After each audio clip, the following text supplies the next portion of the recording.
welcome to Coffee with Craig, where we talk about all things firearms and Second Amendment related. And what do you know? I forgot to take my firearm out.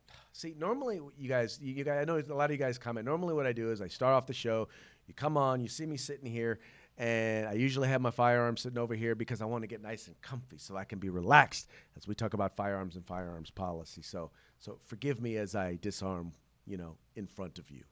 Anyway, thank you guys for tuning in. Thank you for liking and sharing this video feed and talking with us about all the things that are going on, firearms and Second Amendment related.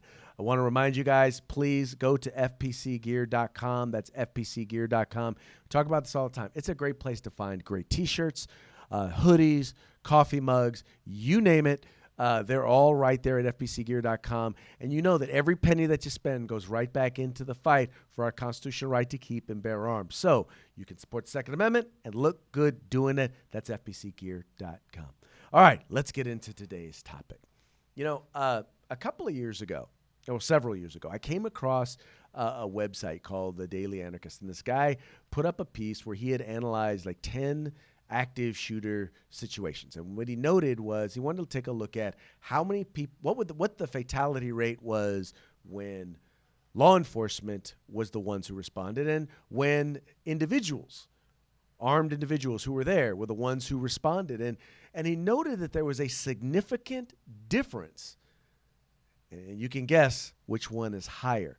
But the thing is that it all goes to this thing that the anti-gunners say doesn't exist, and that is the good guy with a gun. We all know that the good guy with the gun is, in fact, a real thing.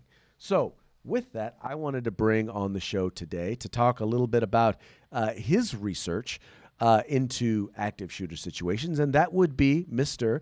Ed Monk from Last Resort Firearms Training. Mr. Monk, how are you doing today? I'm doing great. Thanks for having me on. Excellent. Now, once again, the study that I talked to, the guy that I talked about before, that you and he are not affiliated, but I understand that you've done some research into kind of the very same topic, looking at active shooter situations and kind of the difference between when there is someone present, a civilian present with a firearm, and when law enforcement is called in kind of after it's begun. So I was wondering if you could just share a little bit about your research with our audience. Yeah, it really comes down to math. On average, one person is going to get shot about every 10 seconds once an active shooter pulls out his gun and starts firing at a location. And the badge is irrelevant. Whether the person's a cop on duty, a cop off duty, an armed citizen, the badge is irrelevant. What matters is, are you present, are you armed, and are you willing to act? And by present, what I mean is you're close enough to see the shooting when it starts or hear the shooting when it starts.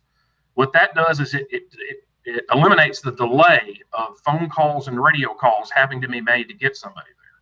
So if there's an off-duty police officer present right there when it happens, if there's an armed citizen right there when it happens, either one, if they're willing to act, and they do, in every single active shooter attack that I'm aware of, if there was an armed person present, badge or not, that aggressively acted, we have a single-digit victim count, 9 or less. That's 100%, and I'm going to call it a success rate. People say, well, someone died, so it's not a success. I would say if an active shooter picks a location and starts shooting, and we can keep the victim count to 9 or less, I would say that's a win. Yeah, but I would. Occasions when we had to call cops, and no one was there present, or they were present and they failed to act aggressively, like Pulse nightclub, then you have double-digit and in some case triple-digit victim count. So, like I said, going a little back a little bit, what made you decide to do this, to actually look into this and actually work to kind of develop those numbers? Well, I got into it just on a personal interest level. I was in the military for 24 years. I retired in 2007 as an Army officer. And in my last job in the Army, I traveled around the eastern United States, me and the soldiers that I commanded, and we stayed in hotels and we drove some rental vehicles. And the Army told us in unclassified briefings that they had intercepted radical Islamic messages that they were trying to get people inside the United States to attack soldiers. And of course, we've seen that happen since then. But we knew 15, 20 years ago that they were trying to do this. They wanted to do this. And so here I was with my soldiers out in hotels, easy targets. And when I would requested exception to policies allow us to carry guns, I was denied. Even though they were telling me we were definitely targeted, they were telling me me and my soldiers couldn't defend ourselves, which I found kind of crazy. And then I retired out of the Army and started teaching school, public high school. And the leaders with advanced degrees in the school system were telling me as a teacher, and all the teachers, if an active shooter comes in your school, your job as the authority figure is to keep your kids in the classroom and keep them there and wait until the shooter comes to kill them. And I couldn't believe that's what I was being told by adults. And when I suggested, there's a window, there are doors, why can't we have our kids run away? Baby rabbits know to run away from somebody shooting at it. And kids know that too, if they're not artificially held by authority. Why don't we let our kids run? Oh, no, we can't do that. We'd lose accountability of them. Well, I agree. It's much easier to account for them if they're dead in the floor of my classroom. But if the priority is saving lives, why can't we make them run? And they just looked at me. We can't do that. We can't just have the kids running. We have to keep them in the classroom. Well, we'll call the cops, and the cops will get here eventually. So just keep them here. And I thought, can you imagine if that was our fire approach? We have a fire, keep the kids in the room, and we'll just see if the firemen or the fire get to them more quickly. Well, crazy. It's funny. It's interesting you said that. I sit on a school board, and one of the things is as our schools are now all going through this sort of training, they're realizing this is the idea of, first of all, doors that actually lock on the inside. A lot of schools won't even allow you that.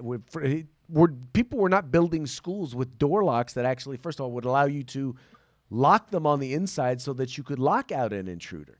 But also the idea of hunkering up in a classroom and not resisting, not fighting back, or not trying to get out of there, it was just, to me, is utterly insane, because what you're doing is you're creating an opportunity for you're creating a target-rich environment. You're inviting them in, as Masaba was. You're creating a hunting preserve. And when I go talk to schools, they'll love to tell me, "Oh, let me show you our lockdown plan. We have a wonderful lockdown drill." And they do lockdowns because they're easy to do, they're easy to evaluate. Mm-hmm. But then when I tell them school shootings are most likely to start in the cafeteria or the front entrance, so what's your plan for that? And they don't have one. They just have this nice little lockdown drill that does have some value in some certain situations. Mm-hmm. But for the majority of school shootings, that's not going to save any, or maybe a few, but not many lives. So I tell them, okay, when you've got 400 kids in your cafeteria and someone starts shooting in there, how does the lockdown drill save lives? Well, it doesn't. So what is your drill? What is your plan to save lives? Someone's going to get shot every 10 seconds. So tell me what your plan is to stop this guy. And, and that goes along with one of the other things that we've learned that has changed. It used to be you kind of kept people in the dark. You didn't want people to panic, so you didn't provide information about what was going on. The change now is that you want people to know, look, this is an active shooter situation. The shooter is on this part of in this part of the building, so that if you're on the other side of the school, guess what you can do? You can run. Well, yes, and we've had some success with that I've seen in the last 5 or so years, where we're not cookie cuttering it. Several schools now, like you said, if the shooting is right outside your door and there is no way to escape, then maybe barricade and prep to fight is your plan. The lady at the very far end of the corridor, the teacher, her plan is to evacuate and run. So I've seen a lot of movement in that, kind of giving up control and letting people make individual decisions to save lives. Well, now it's talking about individual decisions. Now let's talk about, arming teachers. There's a program out of Ohio, and it's now in a couple of other states. It's called Faster, Saves Lives. Fantastic program. But in places like California, where we literally have banned the ability for any individual, unless you are a retired police officer, from being able to carry on campus, what position do you think that puts those particular school campuses or those particular facilities in?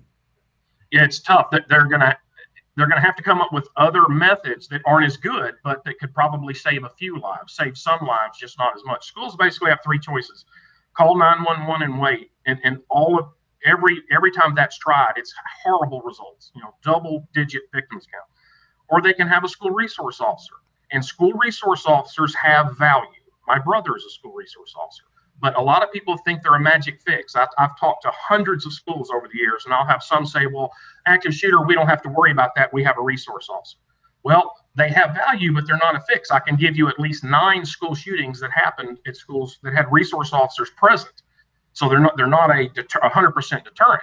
And I can give you 3 school shootings that we have double-digit victims where a school resource officer was present on campus.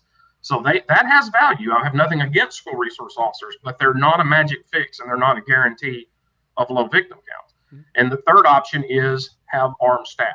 A number of armed staff. And what I tell schools when I talk to them is the best solution, I think, is to have at least 2 in each wing of the school. So if one of the armed staff is off because they're sick, vacation day, field trip, whatever, there's somebody in the wing on that floor. That mathematically, you have a decent chance of being able to get to the shooter because you'll either hear it or see it when it starts. All right, I'm gonna give you a loaded question. Do you believe that you ought to mandate that staff be armed?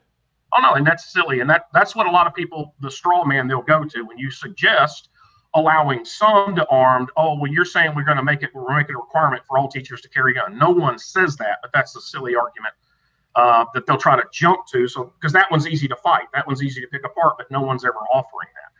And it's just silly to me. I know you're behind enemy lines there in the occupied territory of California, but here in Arkansas and in most states, a lot of teachers have concealed carry licenses, and they're carrying in grocery stores, malls, movie theaters, doctors' offices, shopping centers, a lot of crowded places every day of their lives, and they're carrying a gun, and they're not losing their gun, they're not shooting the wrong people. You know what's it's interesting you say that.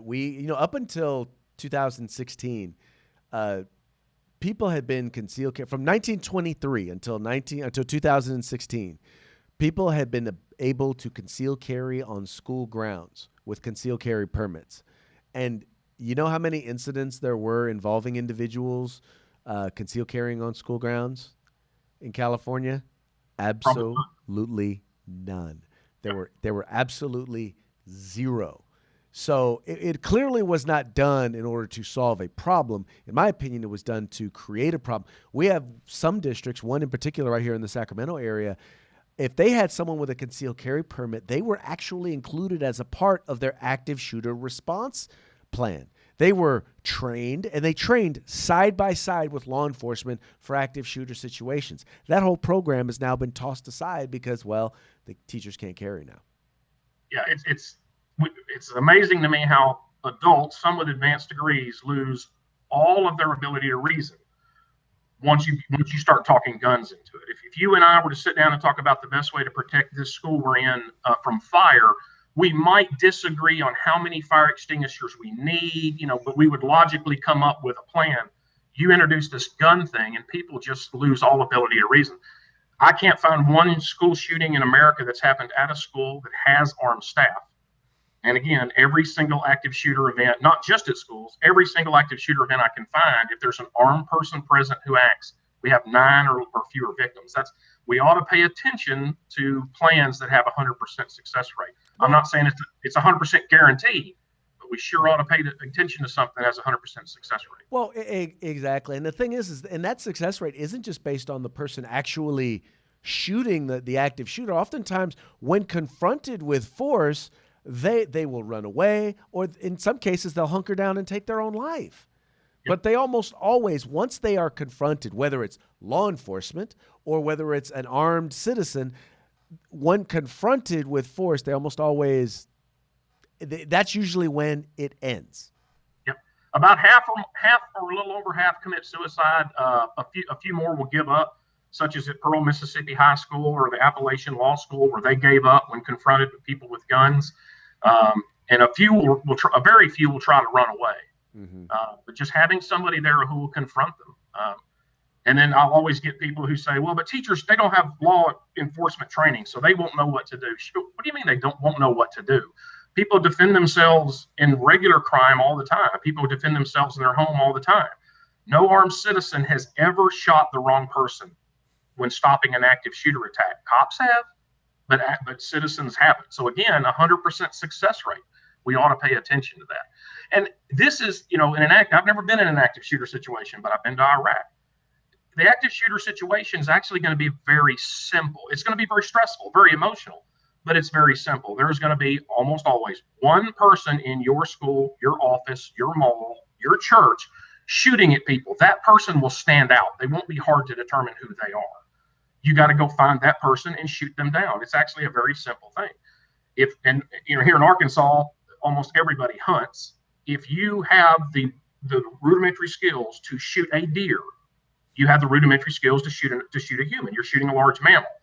So that takes the emotional stuff out of it. This is not a difficult thing, and that's why it's been successful so much.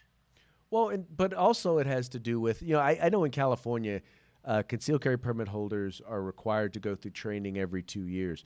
But not just that. I mean, most of the people I know who conceal carry don't just train in their concealed carry class. They take other classes, handgun classes, urban combat class. They take the sort of classes that will help to prepare them in the event of that scenario, because they take their responsibility seriously. They don't just see it as their right to bear arms, but they see it as their responsibility to defend themselves, their family, and their community. And in this case, we're talking about our coworkers or those who are wherever we are whenever we're out and about and we're carrying.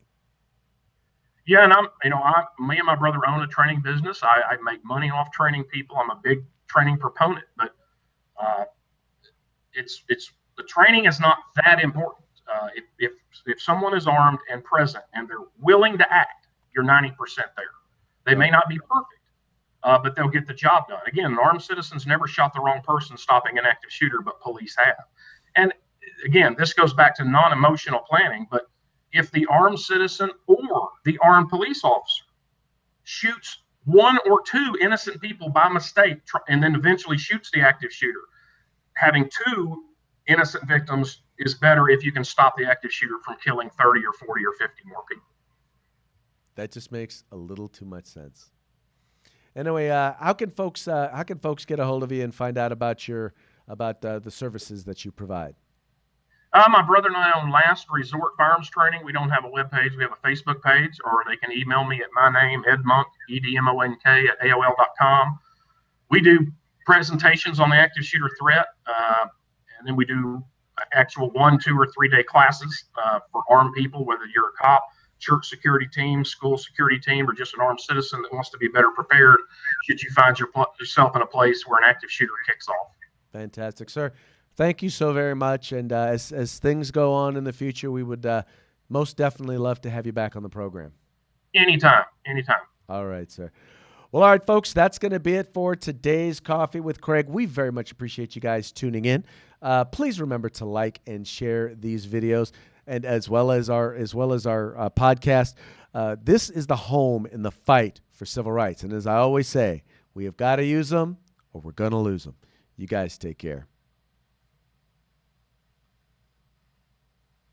If you like our videos, follow, subscribe, like, and share.